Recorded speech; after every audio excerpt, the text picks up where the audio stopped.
Hello everyone. चलिए आज की क्लास हम शुरू करेंगे।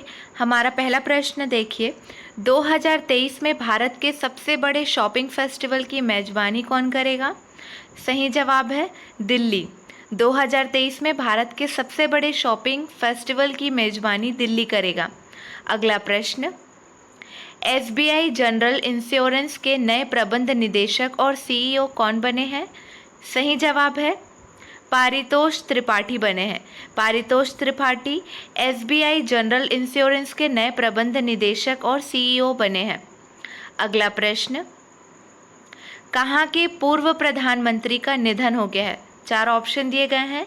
सही जवाब है जापान। जापान के पूर्व प्रधानमंत्री शिंजो आबे का निधन हो गया है।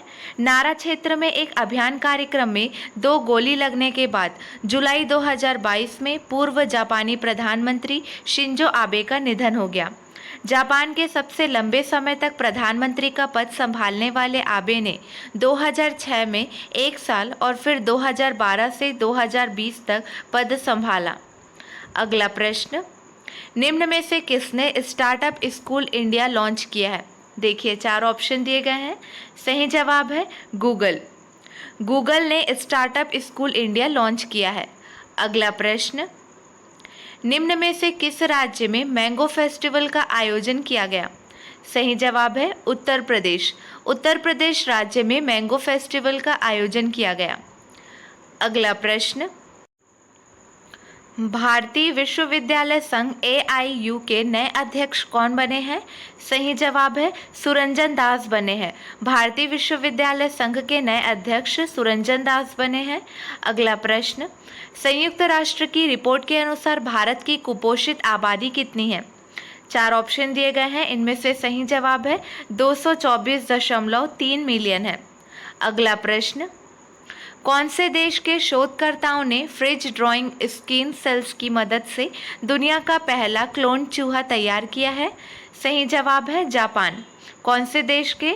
जापान के शोधकर्ताओं ने फ्रिज ड्राइंग स्किन सेल्स की मदद से दुनिया का पहला क्लोन चूहा तैयार किया है। अगला प्रश्न, getting the bread the gen Z way to success नामक एक नई किताब किसने लॉन्च की है?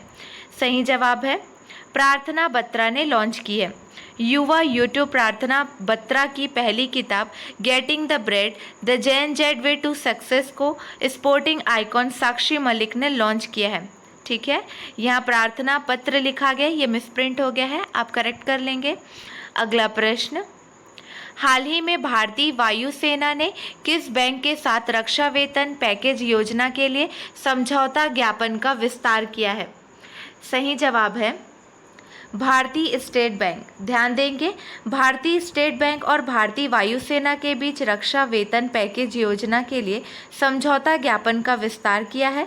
सभी सक्रिय ड्यूटी और वायुसेना के पूर्व सदस्य, साथ ही साथ उनके परिवार देश के सबसे बड़े ऋणदाता से इस कार्यक्रम के अंतर्गत कई लाभों और सुविधाओं के लिए पात्र होंगे। भारतीय स्टेट बैंक के अध्यक्ष हैं दिनेश कुमार खारा। वायुसेना प्रमुख है एयर चीफ मार्शल विवेक राम चौधरी। अगला प्रश्न, हाल ही में centre for monitoring Indian economy द्वारा जारी बेरोजगारी दर रिपोर्ट में कौन सा राज्य शीर्ष स्थान पर है? सही जवाब है हरियाणा। ठीक है, हरियाणा शीर्ष पर है। Centre for monitoring Indian economy द्वारा जारी बेरोजगारी दर रिपोर्ट में हरियाणा शीर्ष स्थान पर है। रिपोर्ट के अनुसार हरियाणा में सबसे अधिक बेरोजगारी दर 34.5%, इसके बाद राजस्थान 28.8%, बिहार 21.1% और जम्मू कश्मीर 15.6% पर है। ठीक है, अगला प्रश्न, हाल ही में 30 दिवसीय दिल्ली शॉपिंग फेस्टिवल की घोषणा किसने की है? सही जवाब है अरविंद केजरीवाल ने की है। दिल्ली के मुख्यमंत्री अरविंद केजरीवाल ने 30 दिवसीय दिल्ली शॉपिंग फेस्टिवल की घोषणा की है। यह फेस्टिवल 28 जनवरी 2023 से 26 फरवरी 2023 तक आयोजित किया जाएगा।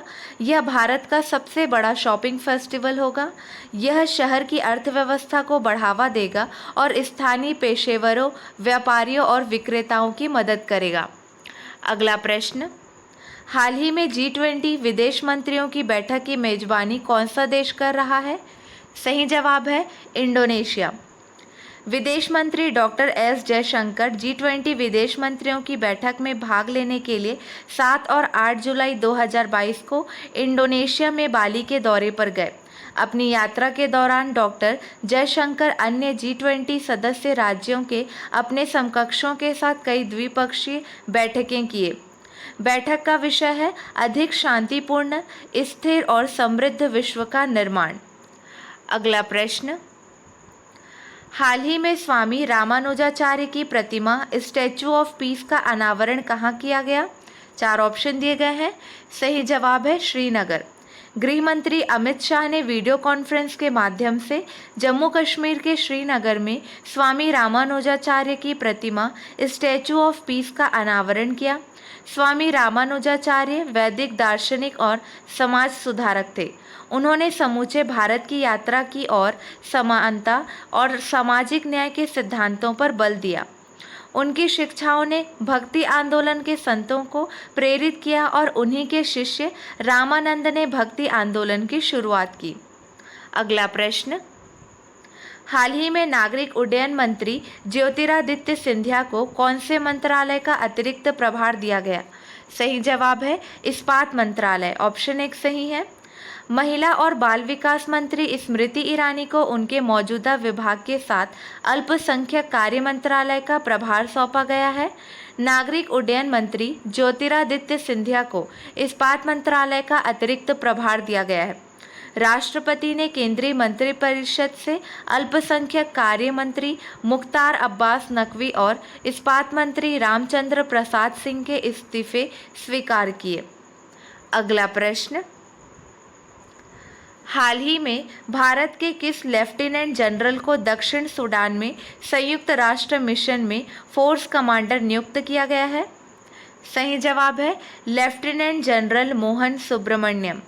भारत के लेफ्टिनेंट जनरल मोहन सुब्रमण्यम को दक्षिण सूडान में संयुक्त राष्ट्र मिशन में फोर्स कमांडर नियुक्त किया गया है। वह भारत के लेफ्टिनेंट जनरल शैलेश तेनिकर का स्थान लेंगे। संयुक्त राष्ट्र महासचिव एंटोनियो गुटेरेस ने नियुक्ति की घोषणा की है। भारत के उपचुनाव आयुक्त डिप्यूटी इलेक्शन कमिश्नर कौन बने हैं? सही जवाब है आर.के. गुप्ता बने हैं। ऑप्शन 1 सही है। आर.के. गुप्ता भारत के नए उपचुनाव आयुक्त बने हैं। इन्होंने टी श्रीकांत का स्थान लिया है। अगला प्रश्न, मिसेस यूनिवर्स डिवाइन 2022 का खिताब किसने जीता है? सही जवाब है पल्लवी सिंह ने इस खिताब को जीता है। उत्तर प्रदेश के पल्लवी सिंह ने विश्व स्तरीय मिसेस यूनिवर्स डिवाइन 2022 का खिताब जीता है। इस मिसेस यूनिवर्स कॉन्टेस्ट में 110 देशों ने भागीदारी की थी। आयोजन स्थल है योसू, दक्षिण कोरिया में। चलिए आज के लिए बस इतना ही। आई होप आपको यह वीडियो यूज़फुल लगा होगा। अगले वीडियो में मिलेंगे नए प्रश्नों के साथ। Keep watching and keep learning.